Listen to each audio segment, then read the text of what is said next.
Dans cette vidéo du chapitre 34 de mes notes de cours, je réponds à une autre question instantanée de la section 2.4 de Séguin intitulée La différence de potentiel dans un champ électrique uniforme.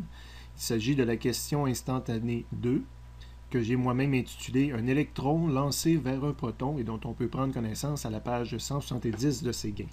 Après la lecture, on comprend le titre puisqu'on nous demande si on lance un électron vers un proton, est-ce qu'on va pouvoir utiliser l'équation delta V est égale à plus ou moins E champ électrique multiplié par le déplacement parallèle là, pour calculer la différence de potentiel à laquelle est soumise l'électron lancé vers le proton. Donc la situation, si je veux l'illustrer un peu, j'ai une particule négative, mon électron, qui est lancé, donc qui possède une certaine vitesse, qui est lancé vers un proton, une particule positive ici. Pour y répondre, je dois avoir à l'esprit qu'est-ce que va avoir l'air le champ électrique E d'une particule positive comme ça.